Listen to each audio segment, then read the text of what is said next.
बहुत ही महान कवि ने एक बहुत ही प्यारा सा देशभक्ति कविता लिखा है।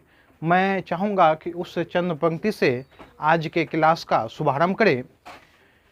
तूफान रुके रुके हैं लश्कर, तूफान रुके रुके हैं लश्कर, धार कलम की रुकी नहीं, तख्त झुके झुकी रियासत, कविता कवि पर झुकी नहीं। कार गीत साहित्य का है, अरे कार गीत साहित्य का है, कर्म को अंजाम दे और लिख रहा है सत्य अगर तो जुबान को न लगाम दे। अरे कविता तेरी हुक्मरा का कोई बिका फरमान नहीं है, तू बगावत का सोला दरबारी दफ्तर खान नहीं है, दरबारी दफ्तर खान नहीं है। इसी चंद पंक्ति के साथ आज के क्लास 10th जेब प्रक्रम चंद पंक्ति के साथ आज के क्लास 10th जेब प्रक्रम चैप्टर जो बायोलॉजी का आज पहला चैप्टर हम लोग शुरू करने वाले हैं। और आज हम लोग जेब प्रक्रम देखेंगे और आप सब YouTube के माध्यम से, मैं संजीव कुमार महाशारदे कोचिंग के डायरेक्टर और अब आप सबों के बीच में ऑनलाइन के माध्यम से संजीव क्लासेस सहरसा पे अब हम अपना ऑनलाइन चैनल करने जा रहे हैं। आज हम सब क्लास 10th का पहला चैप्टर जो जेब प्रक्रम के रूप में आज जानेंगे और जेब प्रक्रम के बारे में जानेंगे। और आज का पहला क्लास हम लोग जेब प्रक्रम यानी कि लाइफ प्रोसेस से शुरू करने वाले हैं। और लाइफ प्रोसेस में पूरा चैप्टर बायोलॉजी का आता है। जेब का अर्थ होता है जीव, जेब का अर्थ होता है जीव, और प्रक्रम का अर्थ होता है प्रक्रिया, प्रक्रम का अर्थ होता है प्रक्रिया। यानी कि अगर हम जेब का अर्थ जाने जीव, और जीव का अगर हम इंग्लिश की बात करें तो जीव का इंग्लिश होता है लाइफ, लाइफ माने जीवन, लाइफ माने जीवन। और प्रक्रिया का मतलब होता है प्रोसेस। क्या होता है? प्रोसेस। यानी कि लाइफ का जो प्रोसेस होता है हम उसी को जेब प्रक्रम कह सकते हैं। लाइफ प्रोसेस यानी कि लाइफ का मतलब हुआ जीवन और प्रोसेस का मतलब हो गया प्रक्रिया यानी कि क्रिया। यानी कि जीवन का जो प्रक्रिया होता है, मानव का जीवन जो चलता है या किसी भी जीव, किसी भी एनिमल्स का जो प्रोसेस होता है, हम लोग उसी को कहते हैं जेब प्रक्रम, हम लोग उसी को कहते हैं जेब प्रक्रम। इसमें एनिमल्स और प्लांट्स दोनों आएंगे। हम इसमें बारी बारी से जानेंगे किस प्रकार से एनिमल्स अपना प्रोग्रेस करते हैं और किस प्रकार से प्लांट्स अपना प्रोग्रेस करते हैं। और इस चैप्टर के अंतर्गत हम लोग जानेंगे, पहला है पोषण। चैप्टर में हम लोग जानेंगे जीव के पोषण के बारे में, किस प्रकार से जीव अपना पोषण करते हैं और पोषण कितने प्रकार के होते हैं। हम इस चैप्टर में जानेंगे पोषण, और इस चैप्टर में जानेंगे हम श्वसन के बारे में, जीव कैसे सांस लेता है, पादप कैसे सांस लेता है छोड़ता है, हम इसके बारे में देखेंगे। और तीसरा चैप्टर है परिवहन।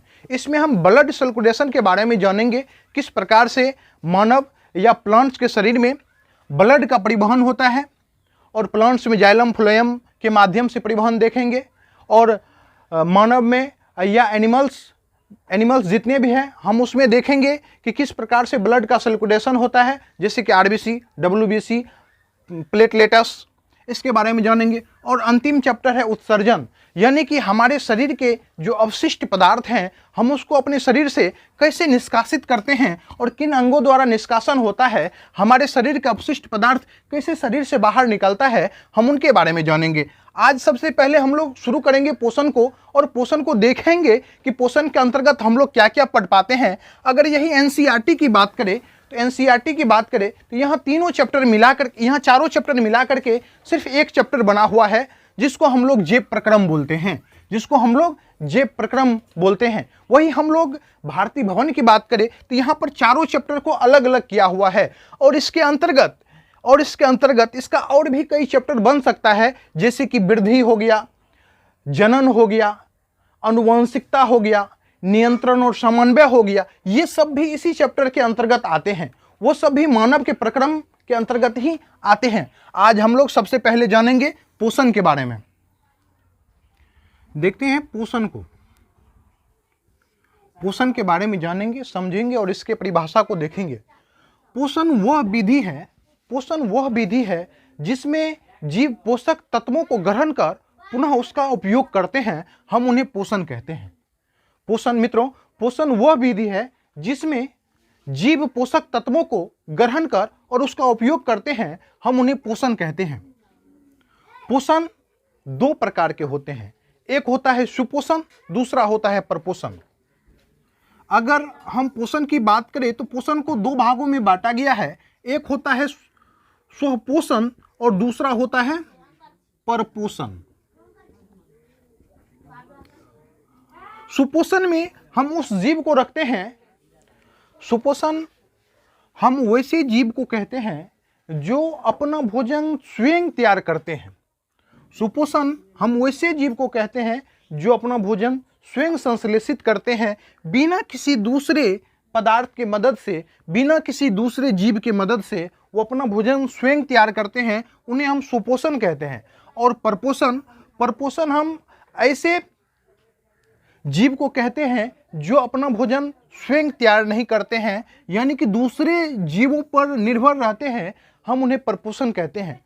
और सुपोषण के अंतर्गत हरा पौधा, शैवाल ये सब आते हैं, और परपोषण के अंतर्गत सारे एनिमल्स, जितने भी जाति हैं एनिमल्स के, वो सब आते हैं परपोषण में। ठीक है, अब हम लोग पोषण, सुपोषण और परपोषण और जीव प्रक्रम के परिभाषा को देखेंगे। 2 मिनट के लिए अब थोड़ा लिख देते हैं। चलिए, अब जेब प्रक्रम के सभी परिभाषा को अगर हम देखें तो जेब प्रक्रम का मतलब, तो जेब का मतलब जीव और प्रक्रम का मतलब क्रिया, यानी कि जेब का मतलब जीव यानी कि लाइफ और प्रक्रम का मतलब प्रोसेस यानी कि क्रिया। मतलब जीव का जो क्रिया होता है, जीव का जो प्रोसेस होता है, हम उसी को जेब प्रक्रम कहते हैं। और अगर हम जेब प्रक्रम की परिभाषा की बात करें तो जेब प्रक्रम जिस प्रक्रम द्वारा प्रत्येक जीवधारी अपने आप का अनुरक्षण करता है। अनुरक्षण का मतलब होता है अपने शरीर के टूटे फूटे अंगों का मरम्मत करना, अपने शरीर का विकास करना। जिस प्रक्रम द्वारा प्रत्येक जीवधारी अपने आप का अनुरक्षण करता है उसे जेब प्रक्रम कहते हैं। चलिए, अब पोषण की बात करें तो पोषण वह विधि है जिससे जीव पोषक तत्वों को ग्रहण कर उसका उपयोग करते हैं, पोषण कहलाते हैं। पोषक तत्वों को ग्रहण करना यानी कि कार्बोहाइड्रेट, वसा, प्रोटीन को ग्रहण करना और उसे फिर अपने शरीर के उपयोग में लाना, उसे हम पोषण कहते हैं। पोषण वह विधि है जिसमें जीव पोषक तत्वों को ग्रहण कर उसका उपयोग करते हैं, पोषण कहलाते हैं। यानी कि पोषक तत्व का ग्रहण करना यानी कि कार्बोहाइड्रेट, वसा, प्रोटीन को ग्रहण करना, ये सब हमारे शरीर के लिए पोषक तत्व हैं। और अगर हम देखते हैं तो पोषण की विधियां, यानी कि पोषण के कितने विधियां होती है। जीवों में पोषण मुख्य 2 विधियों द्वारा होता है। जीवों में पोषण मुख्य 2 विधियों द्वारा होता है। पहला होता है सुपोषण, दूसरा होता है परपोषण। पहला होता है सुपोषण और दूसरा होता है परपोषण। ऐसा जीव अपने भोजन के लिए अन्य जीवों पर निर्भर न रहकर अपना भोजन स्वयं संश्लेषित करते हैं, उसे सुपोषण कहते हैं। ऐसा जीव जो अपने भोजन के लिए किसी अन्य जीव पर निर्भर न रह करके अपना भोजन स्वयं तैयार करते हैं, हम उन्हें सुपोषण कहते हैं। जैसे हरा पेड़ पौधा नील हरित शैवाल, यानी कि हरा पेड़ पौधा सूर्य से डायरेक्ट पोषक तत्व को ग्रहण कर, जमीन से खनिज लवण ग्रहण कर अपना भोजन स्वयं तैयार कर लेते हैं। परपोषण वह प्रक्रिया है जिसमें जीव अपना भोजन स्वयं संश्लेषित न करके, यानी कि परपोषण वह प्रक्रिया है जिसमें जीव अपना भोजन स्वयं संश्लेषित न करके किसी न किसी रूप में अन्य स्रोतों से प्राप्त करते हैं, जैसे मनुष्य तथा अन्य जीव जंतु परपोषण में आते हैं। और अब हम अगले वीडियो में डालेंगे परपोषण के प्रकार और प्रकाश संश्लेषण के बारे में समझेंगे और देखेंगे कि प्रकाश संश्लेषण के प्रोसेस के बारे में। और दूसरा है परपोषण, जैसे कि परजीवी पोषण, मृतजीवी पोषण, प्राणी संपोषण और मानव आहार नाल को देखेंगे अगले वीडियो में। और इस समय के लिए अब मैं विदा लेता हूँ। जय हिंद, जय भारत।